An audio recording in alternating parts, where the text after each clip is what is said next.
started doing population interactions, and we discussed that interactions should be there among living organisms. Ideally, any organism cannot survive without making interactions with the living organisms or with making interactions with the non-living organisms. Now, we have seen that interactions are of two types. One are interspecific interactions, other one is intraspecific interactions, right? So, intraspecific interactions means interaction among the organisms.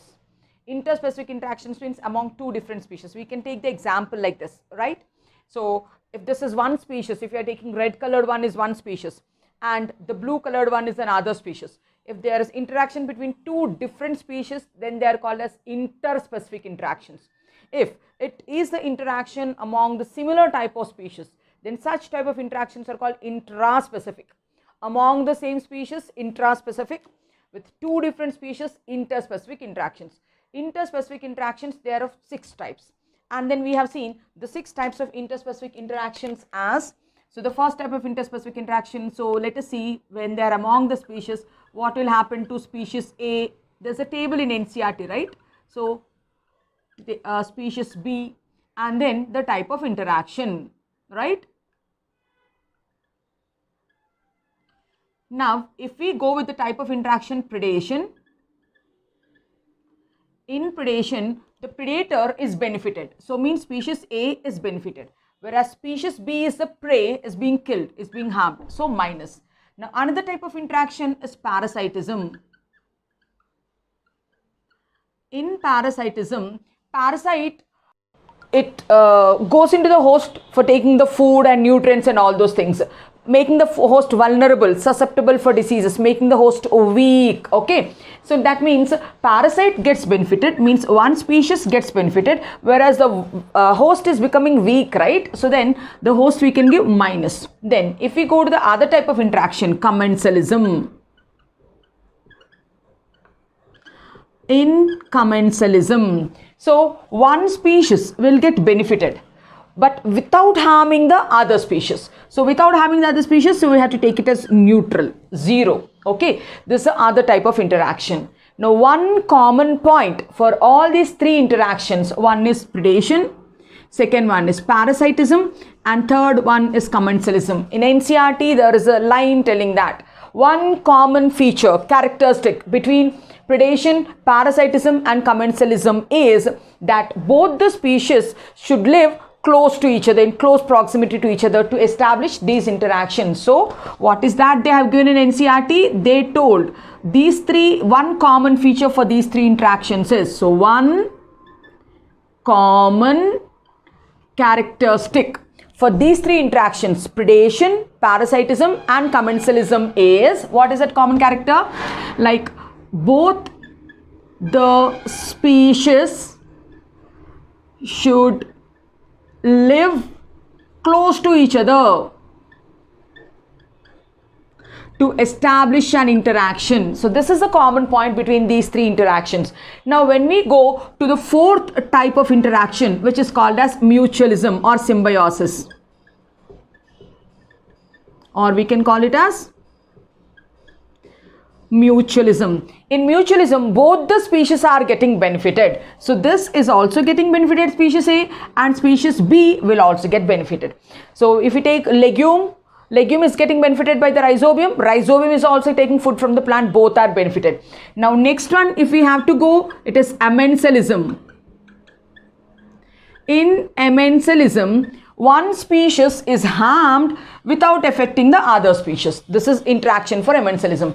And the 6th type of interaction is competition. In competition, so there is harmful effect for both the species. There is harmful effect for both the species. So these are the 6 type of interactions. So they will ask you, instead of giving the positive symbol here, what they will do, they'll write A and they will write B, they will write C, they will write D, and they will ask you to identify the symbols for A, B, C, D. So this is a question. Now you should know that A comes under commensalism. Commensalism, interaction between two different species where one is benefited, the other one is not harmed. So they not harmed species they have given. That means A should be positive. You should know that. Symbiosis is an interaction between the two species where both the species are benefited, right? So that means B should also be plus. Amensalism is an interaction where one species is harmed without affecting the other one. That means C should be minus. Competition is an interaction where both the species are harmed. That means D should be minus. I have taken these 4 examples. So they can ask you, what is this, what is this, what is this, what is this also. Such type of questions will appear in the NEET examinations. Understood? So these are the 6 interactions. Among these 3 interactions, predation, parasitism and commensalism, one common point between those 3 interactions is, if the species have to show the interactions like predation, parasitism and commensalism, both the species should live in close proximity to each other to establish the interaction. So in the previous lecture, we discussed about predation, which is one important type of interaction. So there are so many functions we discussed with examples carefully we discussed. Now the second type of interaction we will discuss in today's class, which is parasitism, which is again one more interesting topic, right? So let's go and start our today's class with parasitism. As I keep constantly telling you, biology is a scoring subject. It is the easy subject. So clever students should score out in biology. We should not even miss one question from biology. So when that will happen, so when you are damn strong in the subject, when will you become damn strong in the subject? Reading NCERT thoroughly and then working out the exemplar questions and then solving the previous papers. All these things are the steps which will help you to get out in biology. So let's start with the second type of population interactions in our today's class, which is parasitism. It is parasitism. You know, the word parasitism is derived from a Greek word called parasitos. So the word parasitism is derived from a Greek word. What is the Greek word? It is parasitos, in which what is the meaning of para? What is the meaning of cytos? If you see, so the meaning of para means at the side of, and cytos means food. Cytos means food and para means at the side of. You know, I think that the cockroaches will lay their egg case near the food, so that when the young ones hatch, when they come out, so they find abundant food, they can grow nicely. So like that, parasitism means a species growing near to the food or growing on the food or growing in the food, which is called as host. So means, what do you mean by parasitism? Parasitism means it is getting free lodging and meals from the host. So parasite is getting, what is a parasite getting? It is getting free lodging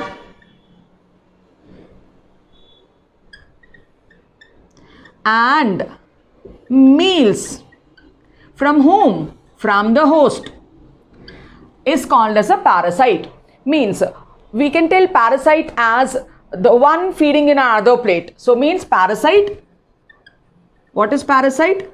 Is one which feeds in others' plate. It is eating others' food, right? So all these are the ways to tell what are parasites, right? Understood? So means parasite, what it will do? Parasite will make the host vulnerable. Parasite makes the host weak, susceptible for infections, because the host food is consumed by the parasite, isn't it? Now, how many types of parasites if you see? So we can classify in many times. If the parasite is on the body, it's an ectoparasite. If the parasite is within the body, it's an endoparasite. If there is a parasite on another parasite, that is hyperparasite. If the parasite requires one host to complete the life cycle, monogenetic parasite. If the parasite requires two hosts to complete the life cycle, digenetic parasite. If the parasite completely stays with the host, permanent parasite. If the parasite stays only to a certain extent, temporary parasite. if the parasite depends for everything on the host, complete parasite. If the parasite is partially dependent, partial parasite. Next one is brood parasitism. So let's go and discuss one by one by taking examples how many types of parasites are there. Okay, let's start. So we have seen what is parasitism. It's a type of interaction. So in parasitism, what happens? The parasite is getting benefited, whereas the host is getting harmed. So this is an interaction. The word parasitism is derived from the Greek word para, means at the site of, and cytos means the food, means it is getting free lodging and meals from the host, means it is eating in the host's plate. Now coming to the types of parasites, if we have to talk about the types of parasites, let us list them and see the examples also. So this topic will also help you in understanding human health and diseases chapter also, because it's linked to that topic. Now we will see types of parasites.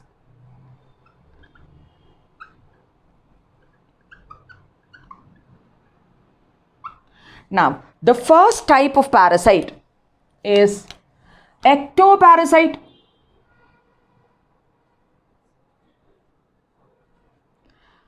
What do you mean by ectoparasite? Ecto means outside. If the parasite is on the host, then there is an ectoparasite. Ectoparasite means parasite lives on the host. It's called ectoparasite. Now, if we have to take the examples and see what are ectoparasites means, right? So, lice on the human skull, right? Is one example. Then we can take ticks on dogs is another example. Copepods we can take on marine fish. So I'm giving some examples to make you understand what is ectoparasite. Ectoparasite means which is on. Ectoparasite means which is on the host is called as ectoparasite. Example, lice on the human skull, ticks on the dog's body, and copepod on the marine fish. All these are examples of ectoparasites. Okay, now coming to endoparasites, let's go to the second one. The second one is called as endoparasite. If ecto is on the surface, endoparasite, where it will be? Endoparasite is within the host, then the parasite lives inside the host. The parasite lives inside the host. Now, endoparasites are categorized into three types. Now, if they are living inside the cell, cytozoic parasites. If they are living inside the tissue, then it's called histozoic parasites. If they are living in the alimentary canal, in the coelom, coelozoic parasites. I am dividing the endoparasites into cytozoic, the second one is histozoic, and the third one is coelozoic or enterozoic. So, what do you mean by cytozoic? What do you mean by histozoic? And third one, coelozoic, which is also called enterozoic parasite. Cyto, study of cell is called cytology. So what is cytoparasite? Cytoparasite means the parasite stays inside the cell. Cytoparasite means parasite is within the cell. Now, name any parasite which is within the cell. We can take the example of Plasmodium. Plasmodium stays inside the human RBC, it stays inside the hepatic cells. So, we'll write an example here. The example is malarial parasite, okay? So, it is Plasmodium. Where does it stay? It stays inside the human RBC cells and it stays inside the hepatic cells. So, these are cells. So, that means it's a cytozoic parasite. Now, coming to histozoic parasite. Histozoic parasite means the parasite stays in tissues. The parasite stays in tissues, that's called histozoic parasite. If we have to see an example of histozoic parasite, Wuchereria bancrofti, which causes elephantiasis, stays inside the lymphoid tissue, right? So that we can take as an example and write here. Example for histozoic is Wuchereria, which causes elephantiasis. Where does elephantiasis, Wuchereria stays? It stays inside the lymph tissue. is an example for histozoic parasite. Now, enterozoic or coelozoic means it lives in the cavities. Now, the parasite lives in cavities. It's enterozoic means parasite lives in alimentary canal. Is called enterozoic parasite. If we had to see the examples of coelozoic or enterozoic parasites, Ascaria, which stays in the alimentary canal, is an example. Now we are discussing about the types of parasites. First one we wrote ectoparasite, which lives on the host. Next one is endoparasite, which lives inside the host. Inside the host where? Inside the cell, cytozoic. The example is Plasmodium. Inside the tissue, it is called histozoic, lives inside the tissues. Example, Wuchereria I took. Coelozoic or enterozoic in the alimentary canal, Ascaria we have taken as an example. Now, when you talk about mosquito which sucks our blood, when we talk about the female mosquito,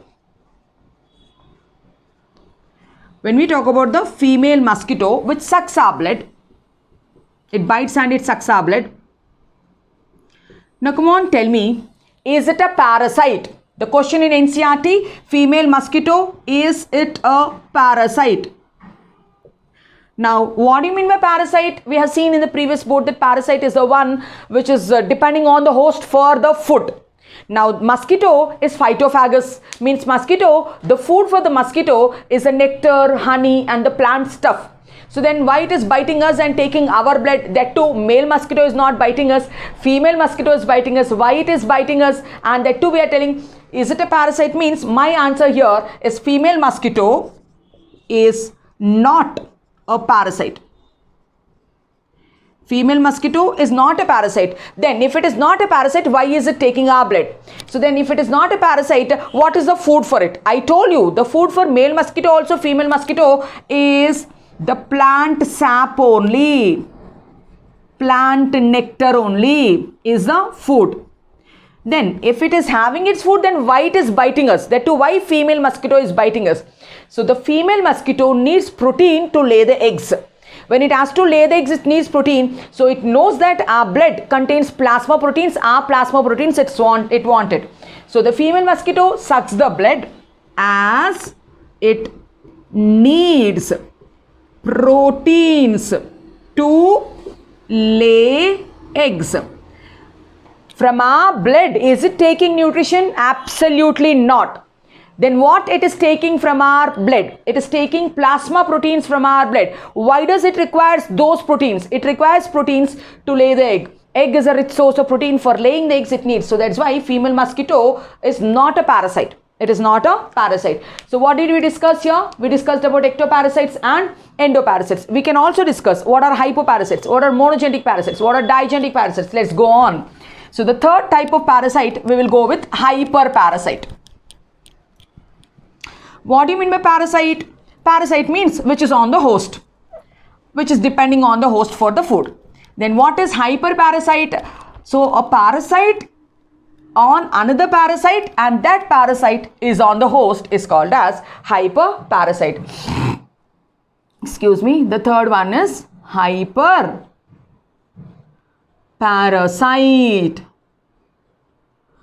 Means one parasite is there. This is on other parasite and this parasite is on the host. Now, if you take a toadfish, now in the urinary bladder of the toadfish, one parasite will stay. So, in the urinary bladder of this toadfish, so what is that parasite which stays? It is called as spirosoma. The parasite is spirosoma. What is it? It is a ctenosporin. A ctenosporin called spirosoma is a parasite in the urinary bladder of the toadfish. Now, on this parasite, if another parasite comes like nosema, which is also ctenosporin, it takes food from this spirosoma. So, I'll write nosema. That means nosema is a hyperparasite because nosema, which is also ctenosporin, which is an invertebrate. Nosema, which is also ctenosporan, is depending on Spirosoma for the food, and Spirosoma is the exact parasite on the toadfish. Now that concept is called as hyperparasite, children. Now next one, if we have to discuss, what do you mean by fourth one, monogenetic parasite? Monogenetic parasite. If the parasite completes the life cycle in one host, it is called as monogenetic parasite. Monogenetic parasite means parasite completes life cycle in one host is called monogenetic parasite. So what examples we can take for monogenetic parasite? Ascaria is an example which completes life cycle in man. So Ascaria completes life cycle in man, monogenetic parasite. Now let's go and talk what is meant by digenetic parasite. The name itself tells children that digenetic parasite means it requires two hosts to complete its life cycle. So what is digenetic parasite? Digenetic parasite means the parasite completes its life cycle in two hosts. I think we are well aware of Plasmodium. For Plasmodium, there are two hosts. One is man, the other one is a female Anopheles mosquito. Example is Plasmodium, which is a parasite. It will complete its life cycle in two hosts. So one host is the mosquito. It is a female Anopheles mosquito. And the other one is the man. Female Anopheles mosquito is the primary host and man is the secondary host. Female Anopheles mosquito is the primary host and man becomes the secondary host. What do you mean by primary host and what do you mean by secondary host? So the host in which the sexual life cycle will happen is primary host. The host in which the parasite undergoes asexual life cycle is secondary host. Means in the primary host, gametes are formed. Sexual life cycle will happen. So Plasmodium's asexual life cycle happens in the man. So that's why man became the secondary host. One more example we can go with Wuchereria again. Wuchereria bantofti, which causes elephantiasis. Here also we need two hosts. One is the Culex mosquito and the other one is man. But for Wuchereria, man is the primary host and Culex mosquito is the secondary host. Means Wuchereria's sexual life cycle will happen in the man, so that's a man is the primary host. Wuchereria's asexual life cycle will happen inside the Culex mosquito, so that's a Culex mosquito is the secondary host. So we discussed what are ectoparasites, what are endoparasites, what are hyperparasites, what is monogenic parasite, what is digenetic parasite. Now let us see what is meant by permanent parasites and what is meant by partial parasites. So we're discussing about the different types of parasites, right? By taking examples so that it will be very much clear for us, so we can remember it easily with the examples, right? So the sixth type is, I told we will go with Holozoic parasite. Holozoic parasite can also be called as complete parasite. Now what do you mean by Holozoic or complete parasite? Now means we will take plant as an example here. Now if you take a parasite, the parasitic plant, if it is depending for water also, food also, means the parasite will penetrate roots into the host xylem to take the water. It penetrates into the host phloem to take the food. Then that, for water also, for food, for both the things the parasite is depending on the host, then that is called as complete parasite, right? So complete parasite means it depends on host completely. Now again we can tell what do you mean by complete root parasite and then what is complete stem parasite. Now if the parasitic plant is on the root of the host, then that is called complete root parasite. If the parasitic plant is on the stem of the host, it is called complete stem parasite. Example for complete root parasite is Rafflesia. Example for complete stem parasite is Cuscuta. Cuscuta is a stem parasite on the hedge plant. Hedge is the host plant. Okay. So, complete means completely for water and minerals and food. And if it is on the stem of the host, it is called complete stem parasite. If it is on the root of the host, it is called complete root parasite. Now, the next type is called as partial parasite. Partial parasite means incomplete parasite then. Then what do you mean by incomplete parasite? Means it will depend either for water or for food, but not for both, right? So partial parasite means it partially depends, right? It partially depends on the host, not completely. Again, here also we can take partial root parasites and partial stem parasites. So let's go with partial root parasites and partial stem parasites. Partial stem parasite example is Viscum and Loranthus. Partial root parasite example is Striga. So, Striga, it's a partial root parasite. It wants only water. So, that's why it's going into the root of the host plant. Partial stem parasite Viscum and Loranthus, they want only food from the host. So, they'll go into the phloem or the host tissue. So, the seventh type what we have seen is 6th and 7th partial parasites and complete parasites. Now, next we can see what do you mean by, we can also discuss what do you mean by permanent parasites and what are temporary parasites. Permanent parasite. Permanently the parasite will stay with the host. Permanent parasite means the parasite is completely with the host. Like if you take Plasmodium, if you take Ascaria, examples I am just writing here. Ascaria, if you take Plasmodium, if you take, so it will be there with the host all the time. Then that's called permanent parasites. Next one is temporary parasites like leech or bedbug. So they will be partially only. So they are called temporary. Temporary parasites. They'll bite and they'll go, right? So temporary parasites means the parasites association is temporary. Example, we can take leech, it will suck the blood and it will go. Bedbug also, it will not be there permanently. So this is temporary parasite. And the last one and the interesting one is called as brood parasitism. The last one and interesting one is brood parasitism. Let us discuss about brood parasitism in a detailed manner. So what are we discussing? We are discussing the types of parasites.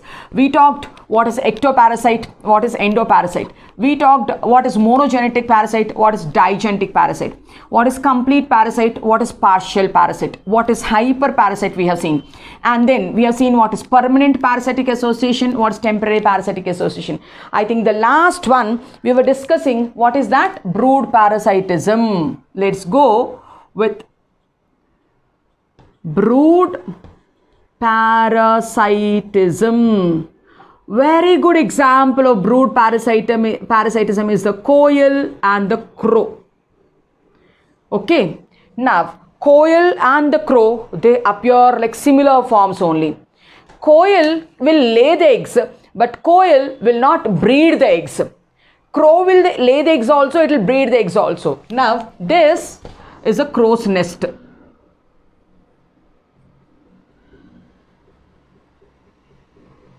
Right? This is a crow's nest. The crow has laid 2 eggs. The crow has laid 2 eggs. Now, the crow is breeding those eggs. When the crow goes in search of food, when the crow goes in search of food, what the coil will do?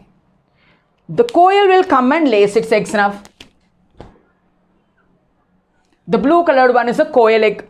The coil will come and lay the eggs now. Now the coil is so smart that it knows that there are only 2 eggs. The crow might know if it lays an extra egg. So what it will do? It will remove one egg. It will hatch out one egg. It will remove one egg. And in that place it will keep its eggs. Now innocent crow doesn't know. So it breeds both the things. It breeds both the things. From here daughter coil will come. When the crow breeds, from this daughter coil will come, and from this the daughter crow will come. When the crow is feeding them, even the daughter coil knows that the crow is not her mother. So who is the first one to take the food from the mother, so that it wants to take the strength fast, it wants to develop its wings fast, so that before the mother notices, it wants to fly and go away from the house. Okay, so the daughter coil is the first one to take the food from the crow, will grow fast and it will flew away before the crow identifies it. So this is called as brood parasitism. Now who is parasite here? Coil is parasite, laying the eggs in the crow's nest. It is laying the eggs in crow's nest. This is one example. In villages we can see duck eggs. Duck eggs are incubated. They are incubated by hen. Actually hen sits at one place, but duck, constantly it moves. So then the breeding time will not be completed if the mother duck goes here and there, here and there. So that's why the duck eggs will be incubated by the hen. So that is artificial brood parasitism what we are doing. But the coil and crow, it's a natural parasitism. No one is telling the coil to go, you go and lay the eggs in the crow's nest. It finds the crow's nest and it will go and it will breed there itself. Okay, all these are the types of parasitisms we discussed. Then next we can see like parasites are host specific. Parasites are host specific. Means coil can lay the eggs only in the crow's nest, not in the pigeon's nest or not in the parrot's nest. So means parasites are host specific. Now the host will develop certain adaptations, because host is becoming vulnerable to diseases, host is becoming weak, host is becoming susceptible. That's why host will develop certain mechanisms to counteract the parasite. Host wants to kill the parasites by developing certain adaptations. So what are the host adaptations? What are the host adaptations to combat parasite? So what are the host adaptations to combat the parasite? Host will develop immunity. What is immunity? It's a defense mechanism. So through this defense mechanism, through antibodies to T cells and B cells, the host will try to kill the parasite. This is one mechanism. Then the other mechanism, host will develop enzymes to break the antigen, the pathogen. The next one, host will develop HCl, creating the acidic conditions to kill the antigen. So these are certain host adaptations. Host will show certain adaptations to destroy the pathogen, to destroy the parasite. What are those adaptations? It produces defense mechanism, it identifies the antigen and it kills the antigen. I listed only few cells here, macrophages you can tell, basophils you can tell. I took antibodies, T cells and B cells are chief immune cells which fights against the antigens. Host will produce enzymes which breaks the antigen. Host will produce HCl which kills the antigen. Okay. Now these are host adaptations. Now parasite also will develop similar mechanisms to sustain in the host. See, if the parasite is not able to sustain in the host, then parasite will die. If the parasite has to flourish, then it should also develop certain adaptations. Now let's talk about what are parasitic adaptations.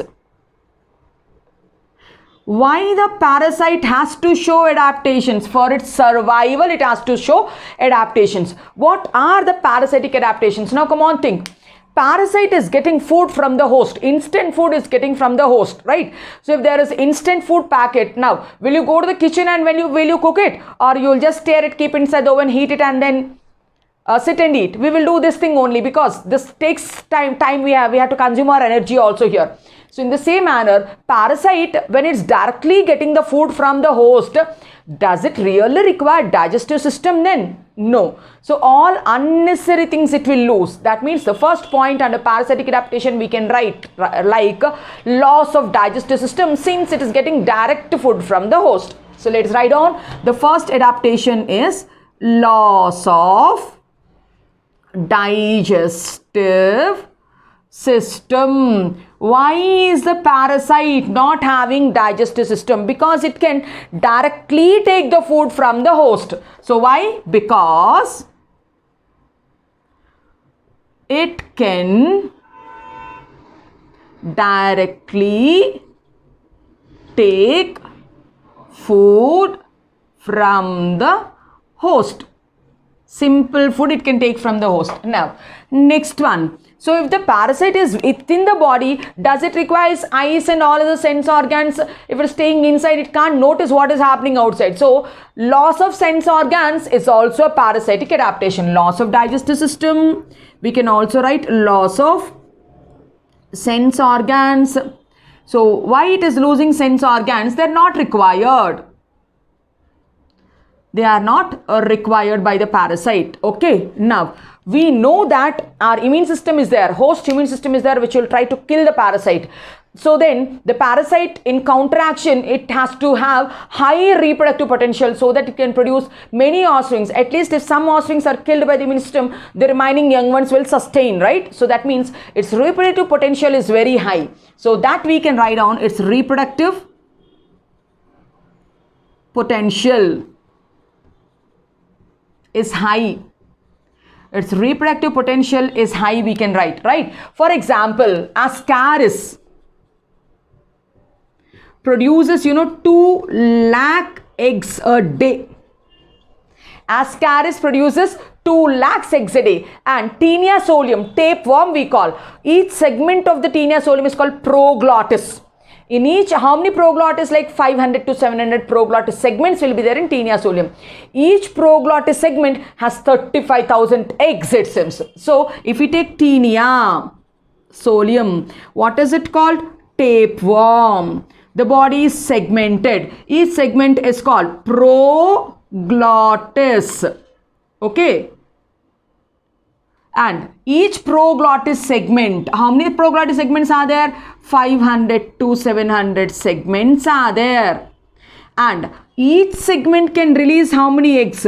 Each segment has around 35,000 eggs. See the high reproductive potential. So this is the another parasitic adaptation. First one, loss of digestive system. Second one, loss of sense organs. The third one, high reproductive potential, so that even if the immune system kills also, some will sustain. And the second one, to cling to our alimentary canal, intestine, not to be washed off by the digestive juices. They should have certain adhesive structures like hooks, suckers, rostellum, that we will write. So some parasites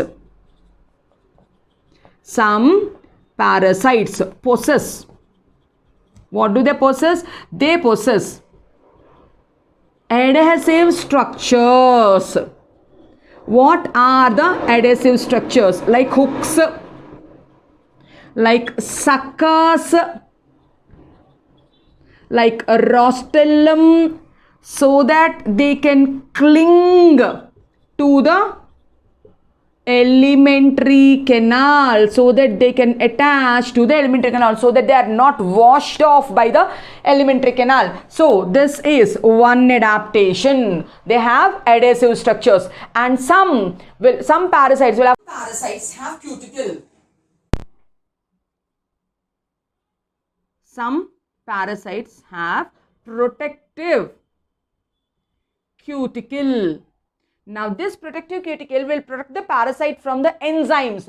The protective cuticle will protect from the host's enzymes. Host enzymes cannot kill the parasite because the cuticle is there. So let us list down some more examples. Hope you understood this. So let's go with the 7th one, parasitic adaptation. See how many adaptations the parasite is bringing to survive in the host. And If the host evolves, parasite also should co-evolve. Then only both can exist, right? So when we have to discuss some more examples, 6 already we discussed. The 7th example will be some parasites develop cysts to tide over unfavorable conditions. To tide over unfavorable conditions. Now, we can take an example of Ascaria. The infective stage of entamoeba is tetranucleate cyst stage. Now, some parasites develop cysts to tide over unfavorable conditions. Example, what we can take? Entamoeba.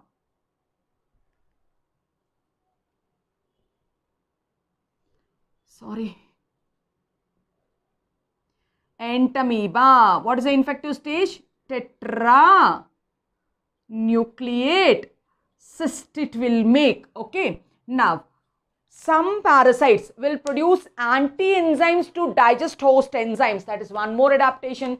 So, host will produce enzymes to kill the parasite. Parasite will produce anti-enzymes. So, some parasites produce, what do they produce? They produce anti-enzymes against host enzymes so that it can survive. And some parasites, they have obligatory anaerobic conditions. They develop. See, in the intestine, oxygen conditions are very less. So, if a parasite, if it's an intestinal parasite like typhoid, Salmonella typhi if you take, or Ascaria, it stays inside the intestine. So, some parasites have anaerobic conditions. They have anaerobic conditions to sustain in the host body deep inside the tissues. Understood? And some parasites, they elude protection against vaccines also. Corona is having resistance against vaccine also. So that we can take. Some parasites elude protection against vaccines. Against vaccines also it gains protection by, how does it get that? By changing the surface antigens. By changing the surface antigen, now it becomes a new antigen, then the old vaccine will not be effective for these things. So all these are parasitic adaptations. So this is about parasitism. What did we discuss in parasitism? We discussed, right? Parasite is a word derived from the Greek. So means getting free lodging and free meals. Parasite is feeding on the plate of the host. Different types of parasites we have seen. Ectoparasite we have seen. Endoparasite we have seen. Hyperparasite we have seen. Monogenic parasite we have seen. Digenic parasite we have seen. Permanent parasite we have seen. Temporary parasite we have seen. Complete parasite we have seen. Partial parasite we have seen. And brood parasitism, taking 2 examples we have discussed. And then parasites are host specific. Then host will try to evolve certain mechanisms to kill the parasite. Those adaptations you have seen. Parasite also will co-evolve. Parasite also wants to sustain in the host body. If not, its survival is not there. So what are parasitic adaptations? So these are 10 parasitic adaptations. Now in NCERT there is a point. What is meant by ideal parasite? Ideal parasite means it should take only food from the host without causing any harm to the host. It should take only food from the host without causing any harm to the host. Now in NCERT they asked a question like, is there any ideal parasite? No, there is no ideal parasite, because all the parasites, when they are taking off the food from the host, then the host becomes vulnerable, susceptible to the disease. They are susceptible to diseases, and majority of them are pathogenic also. They cause diseases. Salmonella is a parasite also, it's a pathogen also. Ascaria, Entamoeba, Plasmodium, all these are parasites also, they are pathogens also. They release poisons, they damage the tissues, and they cause harm to the host body. So ideal parasite concept, it is not at all there in the nature. So that's why nature did not produce, or nature did not give the possibility for an ideal parasite to stay, because ideal parasite, if it is there, then parasitism means minus n plus no, then this minus will not be there. So it doesn't match. Understood? Hope you understood the lecture about parasitism. We have taken many examples to understand the concept. If you like the lecture, like, share and subscribe to my channel, Prasanna Lakshmi Tutorials. Thank you very much.